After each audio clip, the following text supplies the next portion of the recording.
Show that the motion of simple pendulum is simple harmonic motion. तो इस सवाल में हम बताएंगे कि जो मोशन है सिंपल पेंडुलम का वो सिंपल हार्मोनिक मोशन है।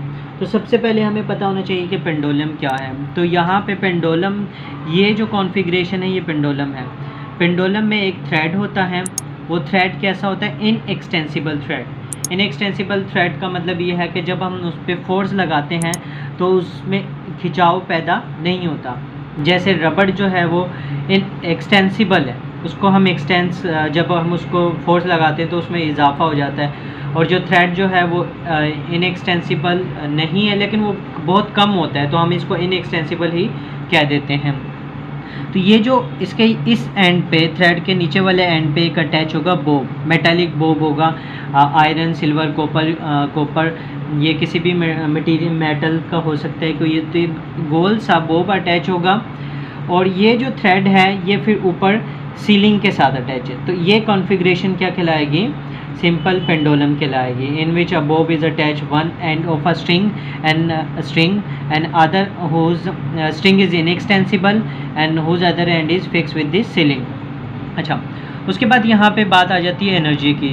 तो यहाँ पे आपको पता है पोटेंशियल एनर्जी किसी भी सिस्टम में एसोसिएट होती है उसकी पोजीशन की वजह से, और इसका फार्मूला वैसे तो mgh होता है, लेकिन इस वाले सिस्टम में इसकी पोजीशन h नहीं बल्कि x है ना, क्योंकि हम मेन पोजीशन से ऑब्जेक्ट को दूर लेके जाते हैं तो x है। काइनेटिक एनर्जी एसोसिएट होती है किसी भी ऑब्जेक्ट में उसके मोशन की वजह से, ये पोजीशन की वजह से, ये मोशन की वजह से। तो काइनेटिक एनर्जी का फार्मूला 12 mv² है। तो हमें यहाँ पे शो करना है कि ये मोशन जो है पेंडुलम का वो सिंपल हार्मोनिक मोशन है। तो यहाँ पे मैंने इसके मोशन की डायग्राम बनाई हुई है। फर्स्टली जो ये थ्रेड होता है ये O पॉइंट पे होता है। पहले कहाँ पे होता है? ये O पॉइंट पे, और O पॉइंट इसकी कहलाती है मेन पोजीशन। मेन पोजीशन पे हम x को क्या लेते हैं? 0 लेते हैं। यहाँ पे x 0 है और इस पॉइंट पे x 0 है, तो एक्सेलरेशन भी क्या होगा? 0, क्योंकि हमें पता है कि एक्सेलरेशन डायरेक्टली प्रोपोर्शनल होता है डिस्प्लेसमेंट के। तो जब ये 0 है तो एक्सेलरेशन भी क्या हो जाएगा? 0 हो जाएगा। अच्छा, इसके बाद हम करेंगे क्या कि सबसे पहले ऑब्जेक्ट को मेन पॉइंट से A तक लेके आ जाएंगे। A क्या है? इसका एक्सट्रीम पॉइंट है। एक्सट्रीम पॉइंट पे जब हम यहाँ पे लाएंगे तो रिलीज़ करने से पहले ये रुका हुआ होगा। यहाँ पे अभी मैंने इसको रिलीज़ नहीं किया, तो यहाँ पे इस सिस्टम की यहाँ पे भी 2 एनर्जी होगी, यहाँ पे भी 2, यहाँ पे भी 2 एनर्जी। तो इस पॉइंट पे काइनेटिक एनर्जी इसकी क्या हो जाएगी? 0। क्यों 0 होगी? क्योंकि यहाँ पे वेलोसिटी 0 है। A पॉइंट पे वेलोसिटी 0 है क्योंकि ये यहाँ पे रुका हुआ है। और पोटेंशियल एनर्जी क्या हो जाएगी? वो हो जाएगी मैक्सिमम। मैक्सिमम किस वजह से होगी? क्योंकि यहाँ पे इसका मेन पॉइंट से पोजीशन बहुत ज़्यादा है, मतलब जितना ज़्यादा x होता है उतनी ज़्यादा पोटेंशियल एनर्जी होती है। पोटेंशियल एनर्जी मैक्सिमम होती है, एक्सट्रीम पॉइंट पे काइनेटिक एनर्जी 0 होती है। जैसे ही मैं इसको रिलीज़ करूँगा तो इसकी ये यहाँ पे आते हुए ये इसके करीब आएगा।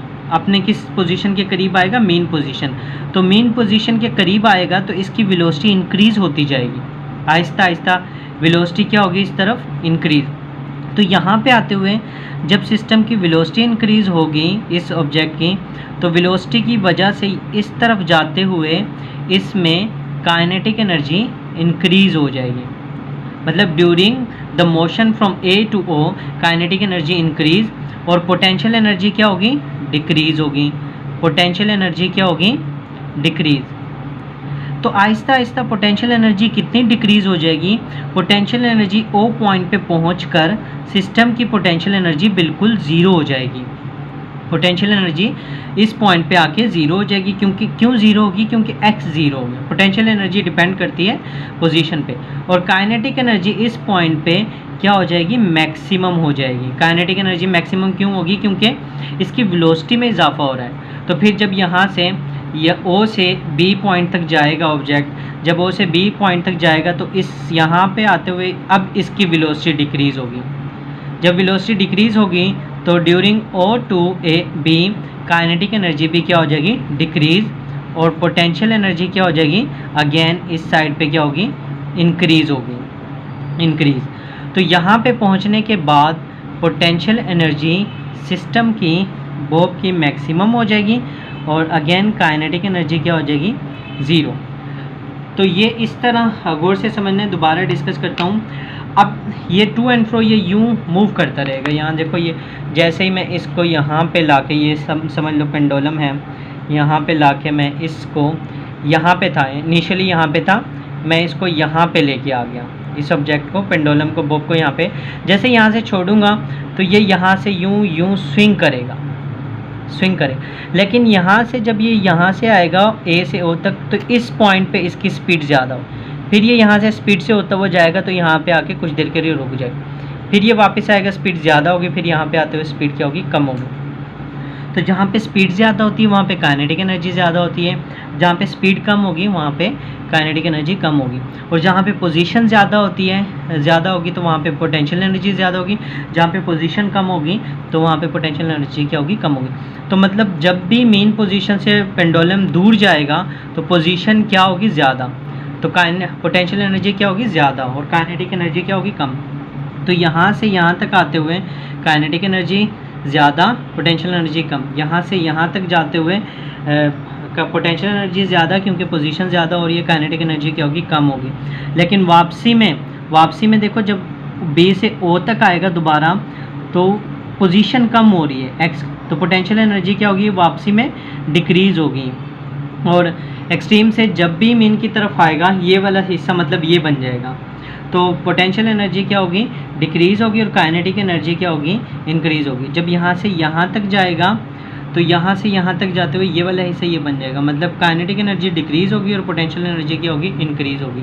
अच्छा, इससे हमें पता कैसे चल रहा है कि मतलब ये मोशन जो है सिंपल हार्मोनिक मोशन है। सिंपल हार्मोनिक मोशन में मैंने बताया था कि acceleration is directly proportional to displacement होता है। तो आप देख सकते हो कि यहाँ से जब हम छोड़ते हैं तो इसका डिस्प्लेसमेंट ज़्यादा होता है, तो ये ज़्यादा स्पीड से आता है, तो एक्सेलरेशन भी उसमें क्या होगा, ज़्यादा होगा।